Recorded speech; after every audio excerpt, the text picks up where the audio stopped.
want to jump right in here with Polaris. What is it? 66. Oh yeah, 66 Kilo? kg. Yeah. Champion, belt holder, Keith Krikorian. What's going on, brother? Hey. I met Keith at the lobby at the hotel a couple days ago. We were in early, just hanging out, chatting, and kind of getting to know him. San Diego, born and raised, right? Yep. And I thought to myself, we should be recording this. It's a great conversation. And so I asked him, he's so delightful, friendly, engaging, answers questions. Yeah. And I'm thinking about starting up a podcast and this kind of little dry run. So Keith's willing to kind of sit down with me briefly. I'm not going to pin him. He's stuck in a car with me. So, and he doesn't realize that he's going to talk for 2 hours Yeah, to keep us all entertained in this car. No, I'm teasing. We're both flying back from London Heathrow. I go to Chicago. These two. The garden spot of the country, San Diego, beautiful place. I got to spend a little time at Solana Beach. Have you born and raised in San Diego? Yeah. Spend all. Are you a beach guy? Yeah, big time. Yeah. You've also a little surfing as well. Oh yeah, tons. Yeah. Very cool. Family all there? Yeah. My mom is originally from the UK, and then my dad is he's just from the East Coast. He's from Boston, but his family's are Armenian. And Krikorian. Yeah, Krikorian. Yeah. They commented, by the way, on how you actually said our name correctly. In the because like typically announcers don't say. What do they say typically? I've heard so many different things. Krikorian, Krikorian. Sure. Like just terrible. But they loved the way you said it too. I'll show you the text. They were like, no, that's cool. Yeah, they were like, I love the way he said Krikorian. Like, I appreciate that. I take pride in trying to get the names of the. You guys work really hard. This is going on all over the world. Yeah. It's a real opportunity to showcase your talents. Last thing I want to do is flip up a name. Yeah. Krikorian. Yeah. Keith Krikorian. You could butcher it over and over. You could butcher it 1,000 different ways. You're like, I give up on the mic. No, make a mess of it. Was it what you thought it was last night's match with your opponent? Who was your opponent again? Sorry. I should know it. I said the name. No.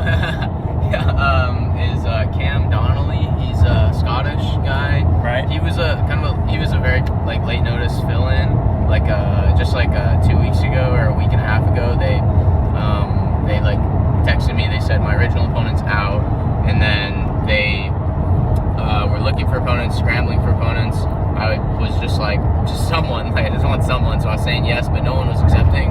Sure. And then he was the last person to accept, which was great. He's really good. He's really accomplished, but it's kind of a lose for me, I guess, from most perspectives, because he's taking me on short notice. He's much less established name, and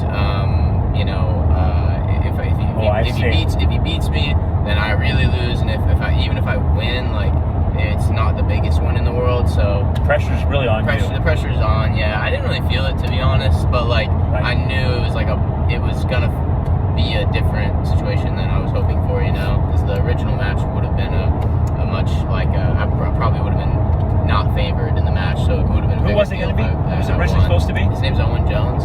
Owen Jones, yes. Yeah. I've announced it before. Polaris. Yeah. He's done Polaris before. Yeah, he has. I think he did was it? I forget what the event was. I announced his name, but I can't remember what which one. But he's been on a ton, so it would have been cool. And so a little bit underwhelming. After the fact, but before the match, I was focused and ready, and I know he's very dangerous, Sure. So I really respected his skills, but it just sucks when the match kind of falls apart. I get last minute. You get used to get up to a certain opponent, look forward to that, and the challenge it brings, and then last minute flip flop. It's part of the business, right? Yeah, absolutely. Try to be flexible. Yeah. Big win for you. Get a belt with Polaris. Respectable promotion, been around a long time. Yeah. It's nice to kind of you take a belt home with you, put up on your wall. I don't know if you're into all that, or you just kind of put in the clause. Are you the guy that's going to wear the belt home? I don't see it on you. It's not on him. No, so are we going to wear him in the airport? You imagine start strolling through? Yeah, the TSA is like, excuse me, sir, could you take off your belt? That's I didn't know. You don't look like the guy who would wear that when I talked to you, but I thought you never know. You'd be surprised how fighters will wear belts over their shoulders and stuff because they're just everybody's different. No, they're proud, and I get that for sure. Not that I'm not proud, I shouldn't say that, but I just don't like drawing attention to myself. myself, and Sure. and I feel like there's certain things that should stay, like they should stay in where they happen, like what happens in Vegas type thing. Sure. I guess, and I don't know, but yeah, as to like what's gonna happen to the belt, I imagine I'll take it home. My mom will be like, "Oh, this is nice," and this will be, but it doesn't really fit with the decor, and she'll probably put it in the garage or like in a box somewhere. Sure. That's like likely what's gonna happen. But the box you have right now with many belts already Actually, piled up, right? That box yeah. exists, right? Yeah, actually, yeah. This is belt number what? I don't fucking You've plenty of tournaments, right? Like a lot, yeah. I probably have What do you think? close to, man, like 30, 40. Holy belts. moly, you collected Yeah, them. just and scattered. in a very scattered short. all How over. long has your career been? I've been competing professionally since I was 20, I'd say. Okay, and you're 26. 26, yeah. A So lot of belts in 6 years. yeah, I've been working hard. No, you have Yeah. collecting them. No, Yeah. that's cool. So it just adds to it, to Yeah. the collection. How did the bout end last night? How did you finish? Armbar. Armbar. Yeah. How long into the match? About 7 minutes, I think, was left. I'd think, say 3 minutes in? about 7 minutes was left, so it was about 3 minutes in. But we took a break because at one point. Oh yeah, what happened with the Yeah. thumb and the finger of the eye? What exactly? So I thought I poked him or something, but Right. I didn't feel it. And then I was talking to him after. He said that he got hit in the nose with something, but I didn't feel it, and I didn't even actually even like on the replay. I went Sure. to go watch, and I couldn't see. But that just always sucks, It kills the momentum of the match. Yep. It kind of, you don't want to win after that, because then the idea or the perception is that like he was weakened by Oh, I an see. illegal By strike, this, by this, which yeah. which sucks, because I don't necessarily think that to be the case, obviously, but like that sucks because you want to win as cleanly and as like legitimately as possible. So yeah, so that was a shame, but I think yeah, but I think he's okay. I was my mom, even in the same like text thread, was like, "Oh, I was very worried for Keith's opponents," but I was relieved he wasn't okay, or he was okay. Yeah. It's like you had a really nice mom. Got a heart of gold, Yeah, right? Looking yeah. out for your opponents. Yeah, I know. Yeah, but And how they're doing. Did his arm hurt after? How was his shoulder? Yeah, it's basically that. Yeah, but it seemed like everything was okay in the end. No, that's cool. Moving forward, I know you mentioned something about is it next week? ADCC, is it? Yeah, ADCC trials. Trials. That's yeah. where Vegas. in Vegas next weekend. Next weekend, yeah. How does that work? Do you already know who you're gonna, or do you just show up and they put you with somebody? When it comes to? It's a full tournament. There's Right. 256 guys capped in the bracket. So that's 8 total matches if you just go straight through. Sometimes like the top 8 seeds will have pullouts, or have buys rather, because there are pullouts or something. Sure. But for the most part, everyone's gonna have 8 matches, and you don't know who you're gonna be. You can have a rough idea of seeding, like who the top guys are. Right. But for the most part, it's totally random. Wow. At least the first few matches are going to be completely random. You could go against like guys who aren't very good, or you could go against guys who are really, really good, just no one knows them. So it's a pretty dangerous tournament for Oh sure. Sounds like a lot of reasons. Yeah, and beyond that, the rule set is like really unique. You can grapple out of bounds, like on concrete or on carpet or whatever, and they won't stop you until you've like reached a neutral point. And like you can slam out of submission. So if you get locked in a triangle and it's really tight and you have no other option, you can slam out of it. So Polaris is not like that. Polaris is not, no. But Yeah. more restrictions. More restrictions for the better, I'd say. Yeah, I was gonna ask, what do you prefer? Sounds like you like the more restrictions per se in a competition. Well, yeah, I don't know. I kind of like being a little safer, Sure. because I want to do this for a long time. I don't want something stupid to be the reason why I can't. Slam you in your head or something. Who knows? Slamming or Yeah. like falling out of bounds on the concrete and then getting hurt. That's Sure. a silly way to go, Oh, no. Yesterday, some guys slammed their head during. I think it was the guy who won. Oh, PJ. Yeah, Right he by did my slam. desk here. How you That's heard right. it? It was right by my He- feet almost. Yeah, he he caught the actually did. concrete. He got Yeah, up I and was- fought hard through it, but I no. was thinking about that. Yeah. No, they stopped it. So ADCC, you don't have to qualify. You don't have to have a bunch of qualifying tournaments. You can just show up and. Yeah. Anyone can sign up for the qualifier, but then to do like the main tournament, which is called like ADCC Worlds. Yes. You have to either win one of the 8 qualifiers or Right. be one of the 8 invitations. So the goal is for you to fight how many times? 8 matches. Over how many days? 2. Ooh, wow. Yeah. 2 4 a day. Grueling. You'll be starting early in the morning. Yeah, and it's the first day is 3 matches, Okay. and then the second day is 5, which is like, it sounds like maybe slightly better, but it's significantly harder because the second day are much better opponents. Like the first day, you're probably gonna get, like I said, like you might get some tough guys, but you probably just get some okay guys. Right. And then the second day is like consistently really good guys. So Every match is you're gonna earn that win. every match is very tough. So yeah, it's earned for sure. Did I announce that you were a trials winner? Yeah. It was East Coast. It was actually West Coast. West Coast. Yeah. Did I say East Coast? You did, yeah, but it's That fine. was the information I was given. Yeah, no, it's fine because people just consider them the same thing, so it doesn't matter. Okay. They're basically the exact same thing, so Okay. it doesn't matter at all. So how many fights did you have that? Same thing? Same format? Yeah, I had 3 and 5. 7 because I had to buy the first round, so I had 2 the first day and then 5 the second day. Exhausted after that, I can imagine, right? Were your matches going the distance, or were you? I was catching some quick Similar, subs, luckily. Yeah, in some of them, I only had a few that were like pretty grueling, but the rest of them I was submitting, which I was kind of lucky about, because I just like the other times I've done it, like my matches go long, and in any tournament you do, the longer your matches go, like the harder it's gonna be to just like keep up a high pace sustain and like sustain it. It's just obviously more grueling. So you're going to approach something like that a little differently than you would a normal, say, one-off fight like last night. Clearly, you're going to try to. You're going to be much more aggressive and try to move through these. Or so it's like a fine balance between like pushing the pace and trying to get quick submissions and quick matches, but like not overexerting to the point where if you didn't get a submission, you'd tire yourself out and likely lose the match later.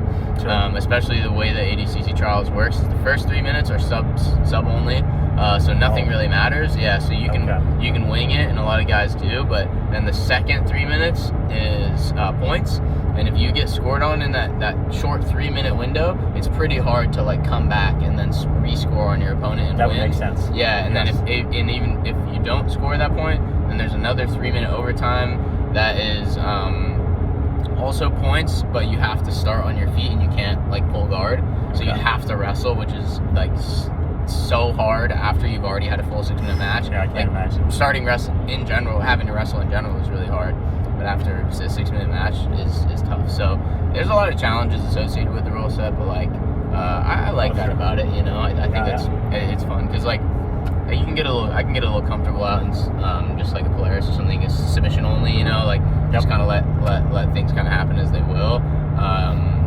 But it keeps me a little more disciplined. Different part of your game. Yeah. When you have to like stay on top, or you have to earn a sweep or something like that. When was that West Coast trials? The one that I won was 2020, April 2022, so 2 years ago. But basically 2 years ago, from now. So you won that tournament and qualified for ADCC, the big one back in Vegas. Yep. Didn't they sell like 12,000 tickets that event? They sold 12,000 for. Oh, I know. Yeah, they sold 12,000 for the finals. No. Okay, so that one was 10,000, and this one is like 17 or something, or maybe it was 12, and then this one is like 17 or something like that. So it's getting bigger and bigger.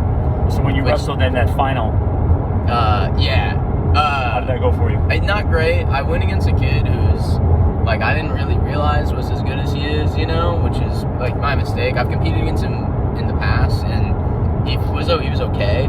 And I lost. Actually, to be fair, I lost. But like I felt like I should have won a lot of them, and like I was very close to winning.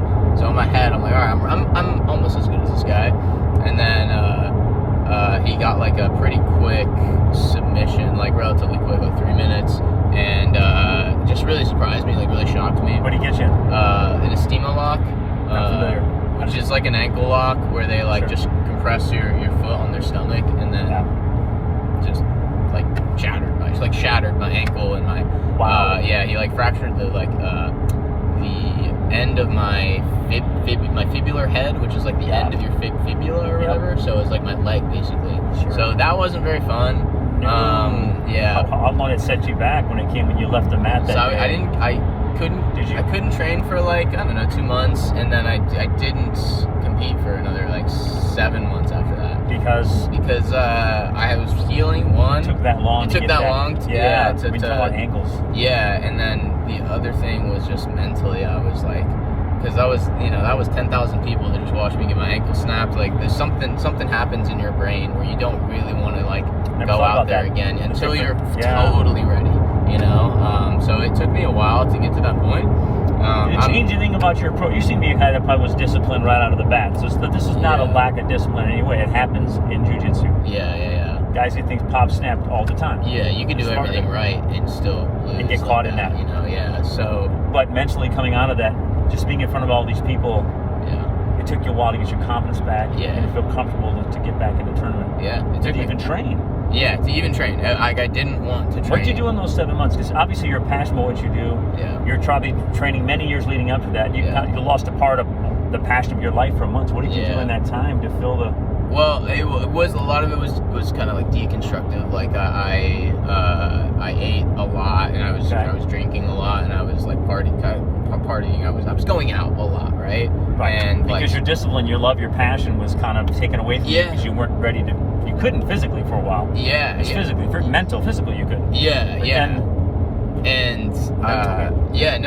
was like everything combined, and I think it just kind of the easiest thing for me to do to keep my mind on things was like, oh, let's go out, or let's just eat, a lot. Were you enjoying it, or no? This was kind of torture for you. This is self-torture. This is not. You were not in a good place. Didn't enjoy it. This wasn't like, hey, let's party. No, I'm not naturally like that. You don't seem to be not only that well, but you don't seem to be that kind of person. Very disciplined, focused kind of thing. So this wasn't good for you. No, it wasn't good. But luckily, I have really good friends and family and stuff, and so they really brought me out of it, and they helped me a lot. And then I kind of just found my love of training and like pursuing a healthy lifestyle and stuff back. So really good things came out of a lot of ways. You turned what could have been a bad situation and sent you in the wrong direction for a period of time. You turned it around pretty quickly, it seems like. Instead, I don't want this. I'm going to get back to the lifestyle I want. Got back in training again. How's the ankle took a little while to feel strong again? It took a while. Really? I think maybe even past that 7-month mark. Like it probably took about almost a year to feel normal again. Wow, that's a long.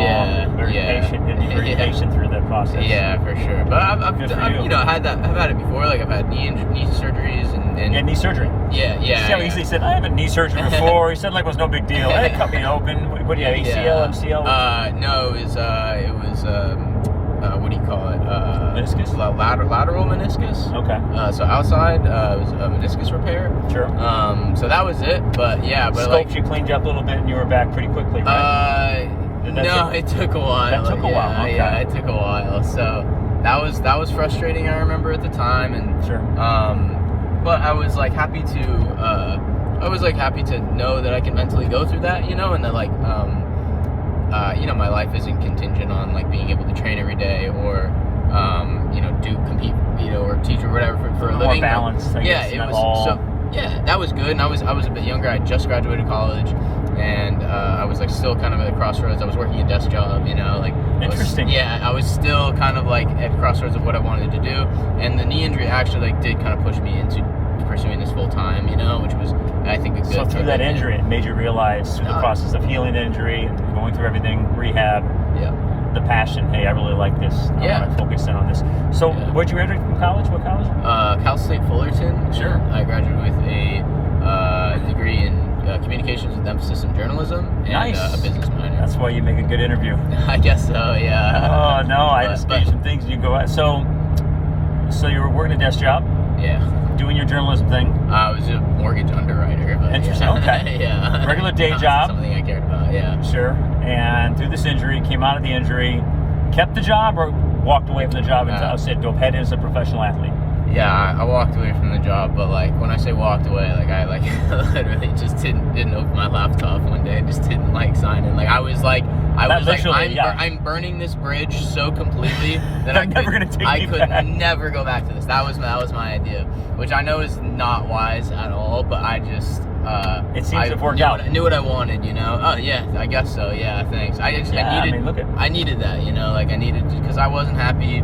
That was another time where I was maybe drinking a little too much, you know, and self-medicating, and that, you know, wasn't good for me. But as soon as I just smashed, like, you know, slapped my laptop down, and you still remember that laptop just went. Yeah, I was. You remember that so day? Over this. That little snap sound. Boom. Yeah, and then you smiled, and big weight off your back. Pretty much. Walking in the sunshine. And that's and that's when, you know, I kind of like really started to take things seriously and stuff, you know, and that was a good you know, good turning point.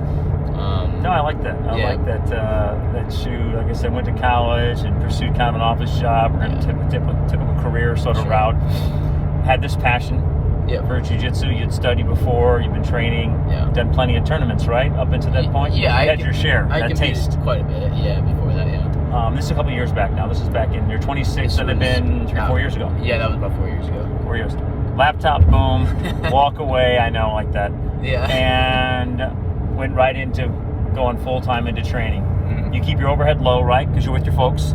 I was living in a like a luxury apartment at the time with my two like best friends. Got that fat salary. So everything. Did you at least a nice Beamer or something, or were you driving big time? I was still driving my the car that I had gotten handed down to me in high school. It was my sister's car. So oh, nice! Like you weren't doing a all the Ford Focus, no, but perfect. But I was getting ready to like maybe make some big purchases and do, you know, like make just like your normal investments, right? But I just decided against that. I went full into jiu-jitsu. Like I took the car. Car broke down. The car gave up on you. Yeah. Okay. And then I took a full-time jiu-jitsu job. First one I could find, pretty much. It was in New Jersey. Wait a minute. So you really bided the career. Yeah. Mom and Dad, I love you. I'm going to chase this dream. Family, friends. Yeah. Get on a plane. I drove into U-Haul, actually, across by the yourself? Country. Yeah, by myself. Yeah. Packed the U-Haul up. Yep. Yeah, that was liberating. Yeah. No, that's the time to do it. When you're in your 20s like that, and you're not married and kids and deep into some career. Yeah. That's the time to pursue your dreams in that way, and that's awesome. I love that story about getting a U-Haul. Everybody's waving. Yeah. Drive off. My parents just took pictures. With you, a lot of furniture and stuff. I mean, you have an apartment. What was the plan? Yeah, I had a ton of stuff, and then once I got there, I was like, I don't even want any of this. I just like ended up donating all of it anyways. Yeah. But it was like the act of like picking up and moving was getting that truck. Yeah, that was fun. It was actually pretty cool, and Did you go through the middle part of the state and like? Yeah. I guess I went across like Arizona, New Mexico, Texas, and then kind of went up to Iowa, or Illinois, Indiana, through that route. Yep, exactly. Oh yeah. Yeah. That's where I'm currently living from. But because Chicago, that's right. Yeah. That's Chicago right. area. So was it? And it's not a vacation trip. You're not going and seeing spots. You're just. Were you sleeping in the truck? I was going through. Were you going real low? I was like crashing at jiu-jitsu gym. Oh, so cool. I would teach, and then they would like usually either let me stay at their house or in the gym or kind of making connections, building relationships, meeting people in your journey. Yeah. With this theme that I'm going to. I like that. That's cool. There's a little thought into it. You're not just driving down the street. No, You're hitting gyms. Your route kind of goes around. Hitting places all along. Absolutely, yeah. It was fun. And they open their arms to you. It's a family. Oh yeah, it's a family, it's right? Like kind of the same way we're interacting right now. It feels like we know each other because we have this like common interest, you know. Yep. It's very, very similar with all the gyms that I visited. That's what I really respect about the jiu-jitsu family. It's a real close bond. Yeah, 100%. I pick it up through fighters. 100%. In and outside the mat, for sure. So either way, so you're going across the country, making all these stops, meeting all these really cool people. Yeah.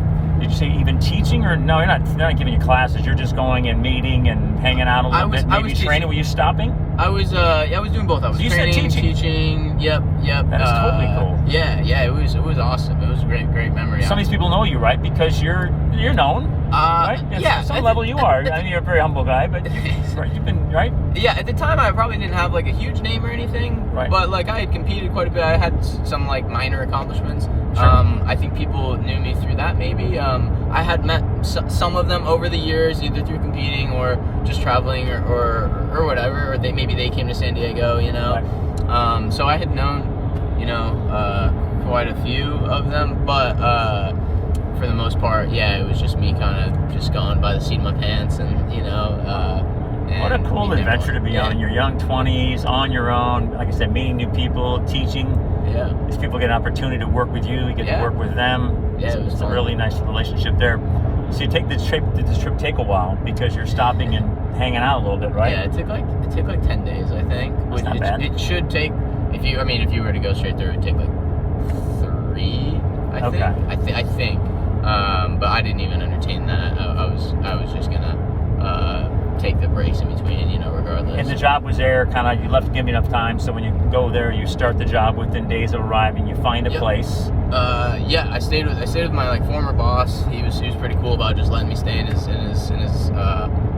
loft thing, which was like a room no bigger than, and definitely like not even as tall as this car we're sitting in right now. So I slept there for a while, just kind of slumming it, and then big walk-in closet. There you go. Pretty much. It's yeah, all but it yours. was great. I was super grateful, to be honest, because the housing or like the renting market in New Jersey was like going crazy at the time, and I think it still is. So so I just moved over kind of at the wrong time. So then it didn't work out, and then I kind of just started to nomad a little bit. How long were you there? I was there for like only like 7 or 8 months. Right.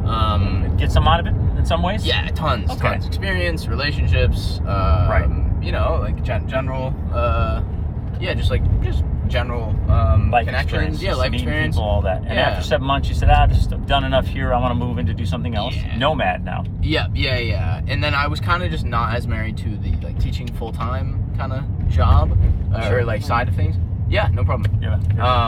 Was like kind of not as married to that, and so then I kind of went down to Florida, crashed with some friends there for a while, hung out there for like about a year, and then Where in Florida? Tampa area. Oh, nice. Yeah. Beautiful beaches and. It was great. Yeah, it was awesome. A beach community, hung out with friends. Yeah. Trained and lived the beach life. Pretty much, yeah. Just focus on training and kind of developing. You had saved enough money, not that I need to know your finances, but you had saved enough money, put away money that you didn't have to, you could live off of pretty modest means, right? Yeah. It was like a really well-paying teaching gig that I had taken, which was great. But like I said, I kind of fell out of love with like just teaching every day, and all that was just a little bit outside of what I wanted to do right now. I want to develop like my technical skills and like competitive skills. Not that you can't do that through teaching, but it was taking a little too much of my time. So anyway, I saved up the money.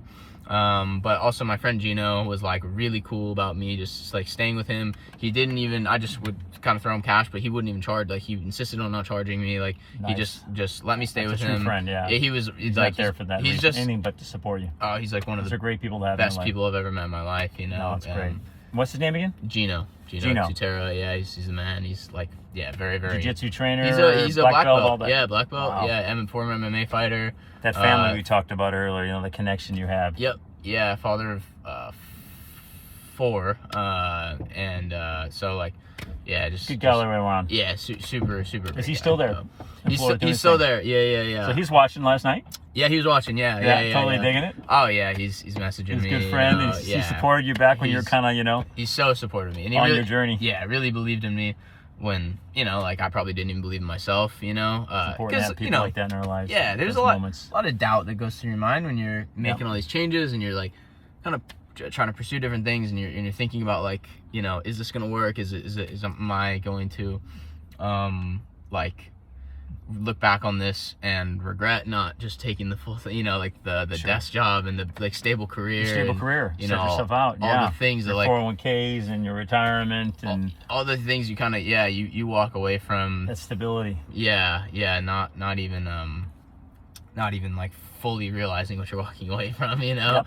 But I think for the most part it's like the kind of just life experience that you gain from making a decision like that is valuable, and then on top of all the actual tangible experience that you get. Now, your parents along the way were supportive through this journey. New Jersey, Florida, they were always real cool about this. Yeah, actually, shockingly, now that I think about it, like I remember thinking like, oh, my mom's gonna be so pissed that I am leaving all these jobs and stuff, but she was really cool about it. Like she was very.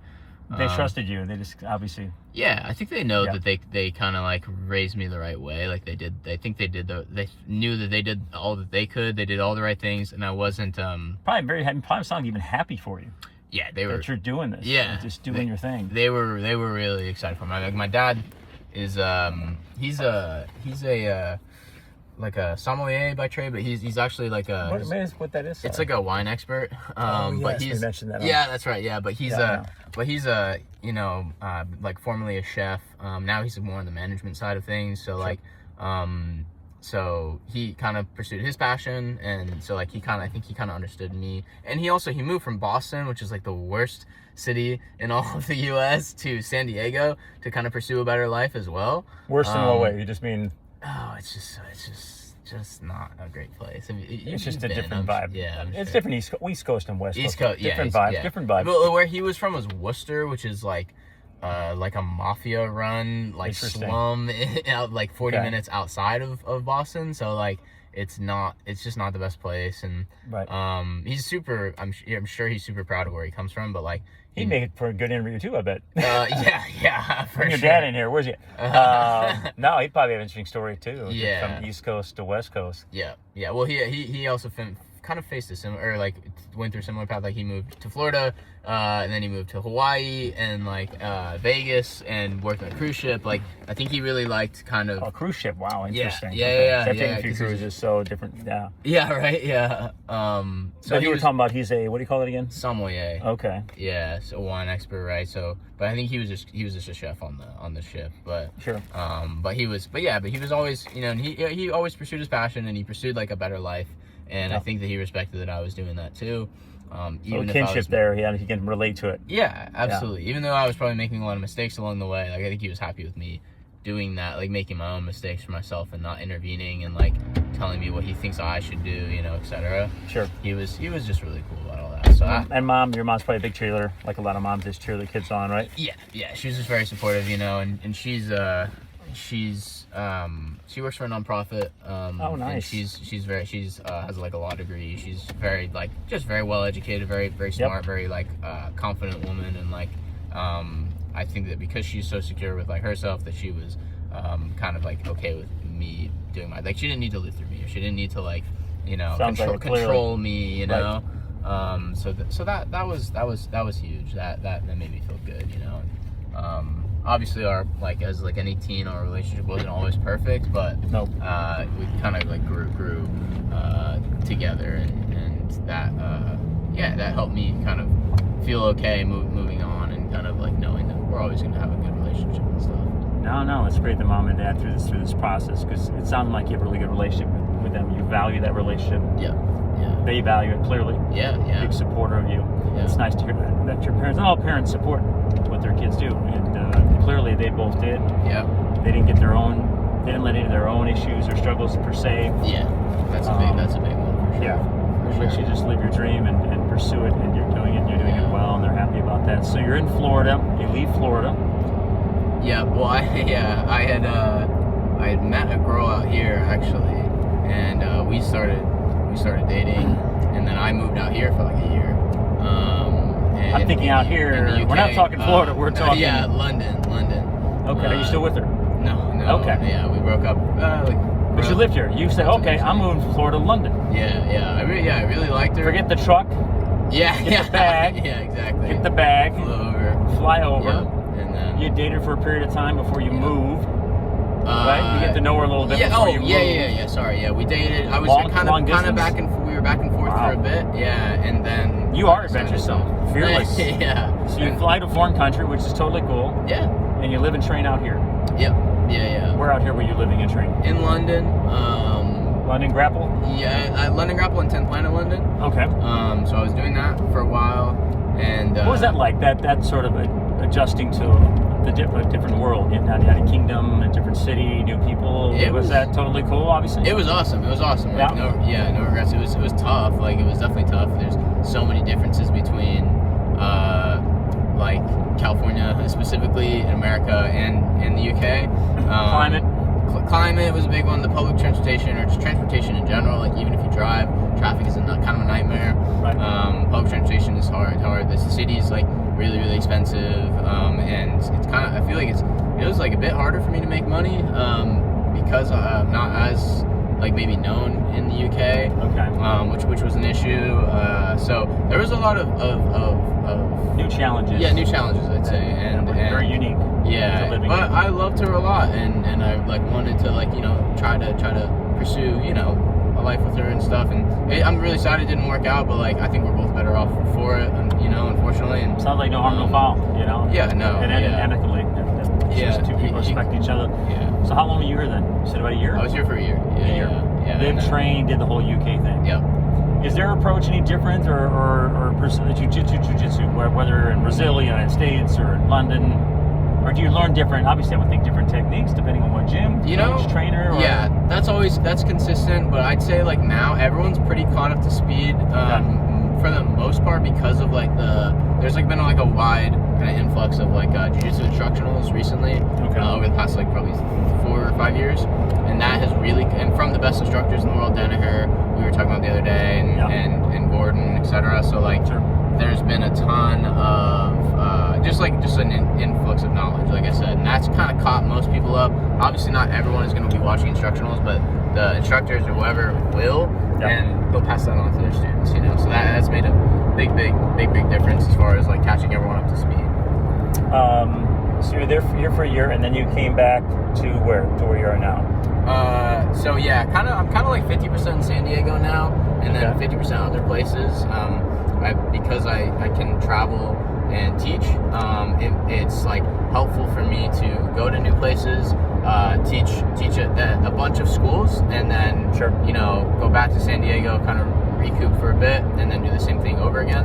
Sounds like a lot of fun. It's awesome. Yeah, it's awesome. Oh my gosh. Yeah, yes. And that's kind of what I've been doing out here. I was here, went to London initially, then I went to Liverpool, then I went up to visit my family in Lancaster, then I went to Ireland, and then I came here, and that was kind of just like part of like going to different schools, teaching, training, competing, obviously, and now you've really made a name for yourself, right? ADCC, all the different tournaments, being a winner, people know who you are. Sure, yeah. That recognition helps a little bit, I would assume, right?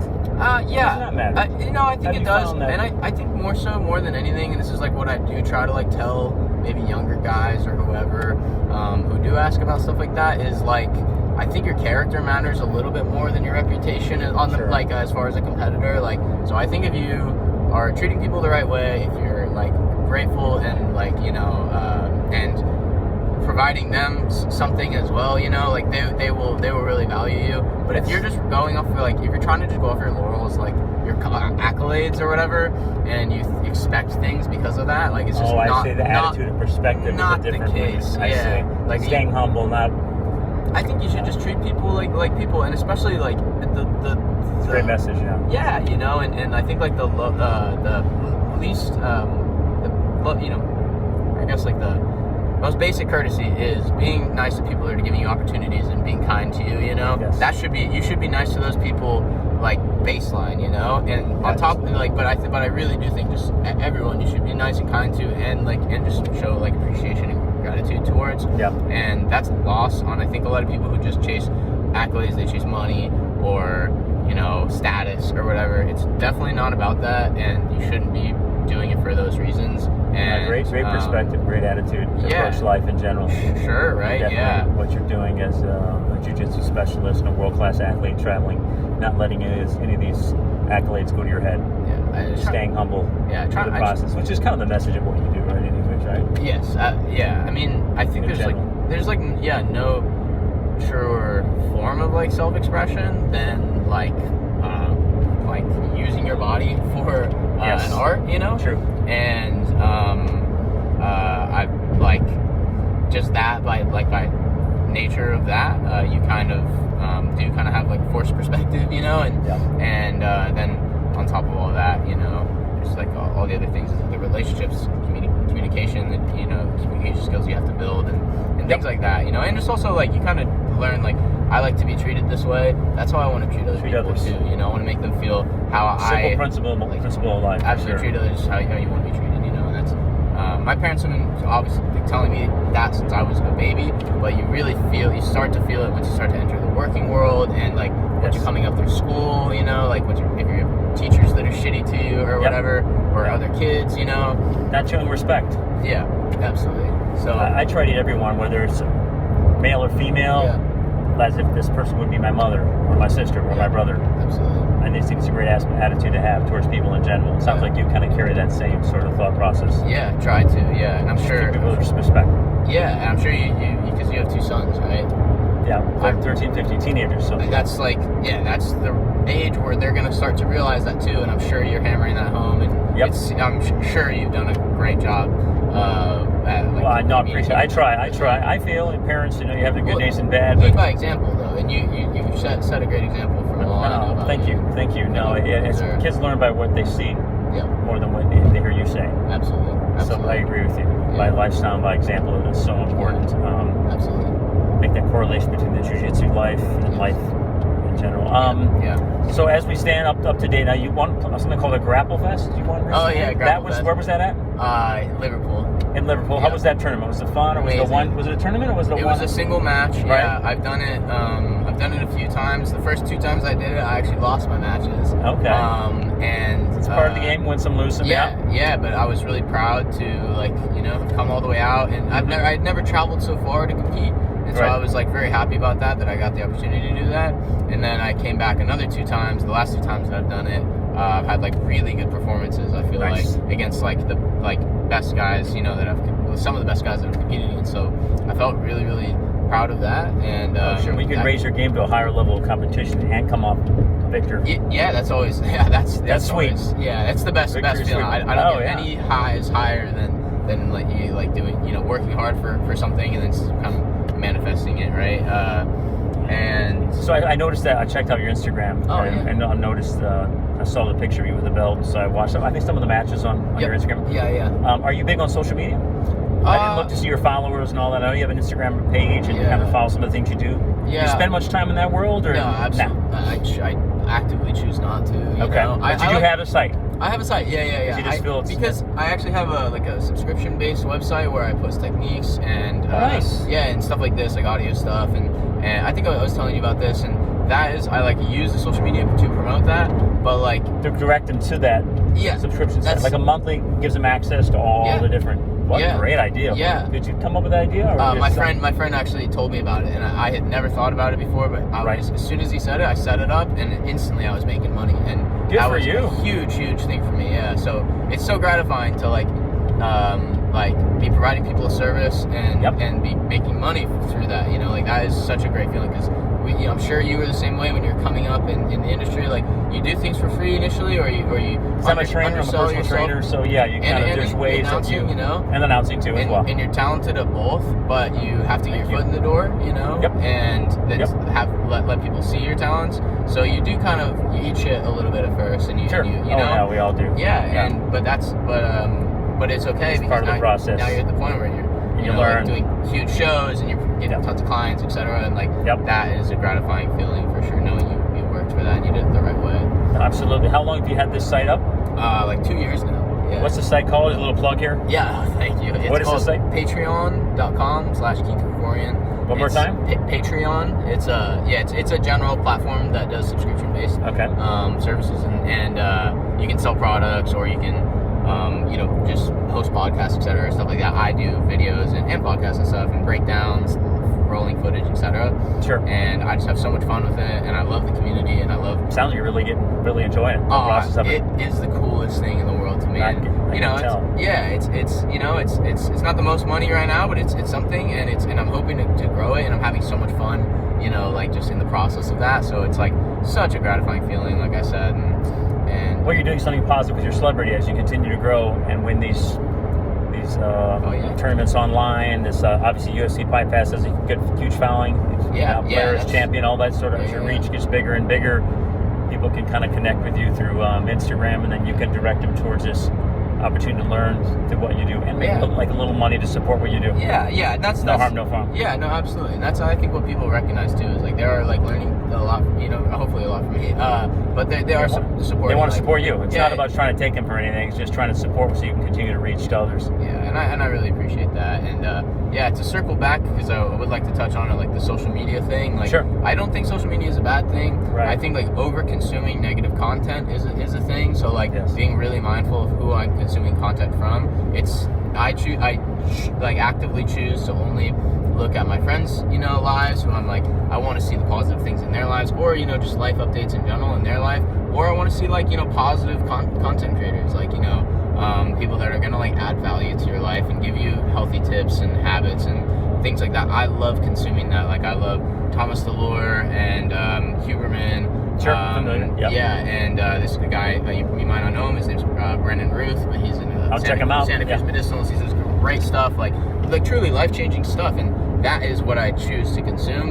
But I think a lot of us maybe get caught up consuming the wrong thing. Like we're Sure, scroll and just TikTok and and all like that. and this is what TikTok, like from what I've observed, never downloaded it or anything, but I've through word of mouth and just through observation, I've noticed it's a lot of just it's like softcore porn, and that is, you should not be consuming that on a daily basis. I don't care, 100% agree. I don't care if it's stimulating or not. Like it's definitely kind of altering your reward system. Yep. And your internal reward system, and you're spiking your dopamine and all these things. And beyond that, from a general health standpoint, over consuming pornography, I think is a terrible habit to get into and stuff. And I'm maybe going on a tangent. It's not completely porn, but you know what I mean. No, I totally get your point. Definitely, for sure. Yeah, it's definitely not the healthiest thing to consume. So I think when we get or whoever gets caught in that